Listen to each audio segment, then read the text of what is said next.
పందికొక్కులు మన ఇంటి పరిసరాల్లో ఉన్నాయనుకోండి, మొక్కలకి హాని కలిగించడమే కాదండి, ఇంకా చాలా చాలా ఇబ్బందులు ఉన్నాయి. మేము పందికొక్కు కన్నాల్లో చూసండి ఏవో గ్యాస్ ట్యాబ్లెట్లని అవన్నీ ఇవన్నీ వేసి చాలా రకాలుగా కంట్రోల్ చేసాము అనుకున్నామండి. అటువంటిది ఒకరోజు మా సతీష్ ఆ గార్డెన్లో వర్క్ చేయడానికి వచ్చాడు. వచ్చి కిచెన్ వేస్ట్ కంపోస్టు, ఎండాకులు ఇవన్నీ కూడా నేల మీద మొక్కలు హెల్తీగా పెరగడం కోసం మేము కప్పెట్టేస్తూ ఉంటాం కదండి. అంటే సేంద్రియ ఎరువు తయారీకి చక్కగా మనకి మొక్కలు హెల్తీగా పెరగడం కోసం స్థూల సూక్ష్మ పోషకాలు అందేలాగా ఇలాగ మేము గార్డెన్లో అక్కడక్కడ నేల మీద గుంతలు తీసి కప్పెట్టిస్తూ ఉంటాం అన్నమాట. అలాగా ఆ ప్రాసెస్ చేస్తూనండి ఆ సతీష్ ఇటు పక్కన ఇలాగా తవ్వాడండి. తవ్వేసరికి ఒక్కసారిగా నేల దిగిపోయినట్టు అయిపోయిందనమాట. మా కోడిపెట్ట రోజాని ఇక్కడ పెద్ద కేజీలో అది నైట్ టైము పడుకునేలాగా ఇక్కడ అదంతా సెట్ చేసామండి. ఆ ప్లేస్ అంతా ఒక్కసారిగా దిగిపోయినట్టు అయిపోయిందండి. ఏంటి అనుకుంటే అదంతా సెప్టిక్ ట్యాంకు ఉండే ఏరియా అండి.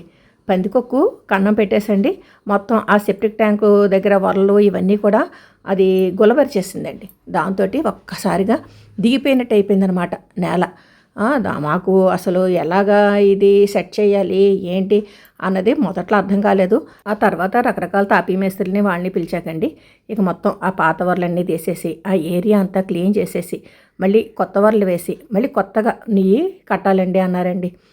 తడిసి మోపడవడం అంటారు చూసారా, అలాగా మన గార్డెన్లో పందికొక్కులు ఉన్నాయనుకోండి, ఇటువంటి పెద్ద పెద్ద తలకాయ నొప్పి వ్యవహారాలు మనకి యాడ్ అవుతాయి అన్నమాట. మొక్కలు పీకేయడం, వేర్లన్నీ కొట్టేయడం ఇవన్నీ మనకి కనిపిస్తూ ఉంటాయండి. ఇక్కడ భూమి లోపల ఈ సెప్టిక్ ట్యాంకులు ఇవన్నీ కూడా ఇలాగా చేసేస్తాయి అన్నది మాకు అసలు ఫస్ట్ టైం అనమాట. ఇంకా దాంతో మొత్తం అంతా ఈ ప్రాసెస్ అంతా వన్ బై వన్ స్టెప్స్ వైజ్గా చేసుకుంటూ వచ్చామండి. ఇప్పుడు అంత లోతుగా వరలు దింపడం కూడా చాలా కష్టమైందండి. ఎక్స్పర్ట్స్ కాబట్టి అండి వాళ్ళు ఆ తాడు తెచ్చుకుని ఆ లోపల ఒక అబ్బాయి దిగి జాగ్రత్తగా పైనుంచి వన్ బై వన్ ఒక్కొక్కటి అందిస్తూ వచ్చారనమాట.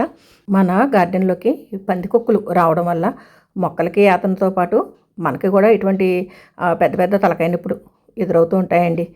ఇలాగ మనకి సెప్టిక్ ట్యాంకు ఇటువంటివి ఎఫెక్ట్ ఇవ్వకుండా ఉండడం కోసం ఆ పైన వేసే వర్లకి ఎక్కువ కాంక్రీటు యూజ్ చేయాలటండి. అంటే వర్ల చుట్టూ ఏరియా ఉంటుంది కదా, ఆ మట్టి ఏరియాలో మనం ఎక్కువ కాంక్రీటు ఫిల్ చేయడం వల్ల పందికొక్కులు అవిని మనకి ఈ వర్లని పిండి కింద శుభ్రంగా కొరికేయడం ఇటువంటివి ఏమీ చేయకుండా ఉంటాయట. అందుకని చెప్పేసి మేము ఇంకా పైన ఒక 3-4 వర్ల వరకు పెట్టేశాకండి. మొత్తం అంతా కాంక్రీటు వేయించేసామండి. లక్కీగా రాధాగోపిలా తొట్టి సేఫ్గా ఉందండి. కొంచెం లేట్ చేస్తుంటే అది కూడా కింద పడిపోయేది. మొత్తానికి మళ్ళీ మా రోజా ప్లాట్ఫామ్ అంతా సెట్ చేసామండి. పందికొక్కుల వల్ల ఎంత పెద్ద పని పడిందో చూశారు కదా. మొత్తానికి పని పూర్తయిందండి. ఇంత చక్కగా వర్క్ ఫినిష్ చేసినందుకు రమేష్ గారికి, ఆయన బృందానికి, మా గార్డెన్లోని దొండకాయలు ఈ దొండపాదుగు కిందేనండి ఈ జరిగిన ఈ వర్క్ అంతాను. ఆ దొండకాయలు కోసివ్వడం మాకైతే చాలా చాలా హ్యాపీగా అనిపించింది. ఇక మొత్తం పని అంతా అయ్యిందనుకుంటే మా రోజా చూస్తుందన్నమాట. మొత్తం నా ఏరియా అంతా గందరగోళం చేసి పెట్టారు. ఎప్పుడు నాకు మళ్ళీ నా కేజ్ అది అక్కడ పెట్టడం, నా నెట్ అది కట్టడం ఇవన్నీ చేస్తారు అన్నట్టుగా. ఏదైతేనే మొత్తానికి ఒక 20 రోజుల పాటు మా అవస్థలు మేము పడ్డామండి. కాబట్టి మన గార్డెన్లో మనం అప్పుడప్పుడు జాగ్రత్తగా చెక్ చేసుకోవాలండి. ఈ పందికొక్కులు అవి ఏ మూల ఏ కన్నం పెట్టినవి ఏంటి అని.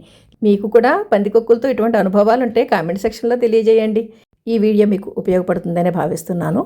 సర్వే జన సుఖినో భవంతు. Please like, share and subscribe my channel.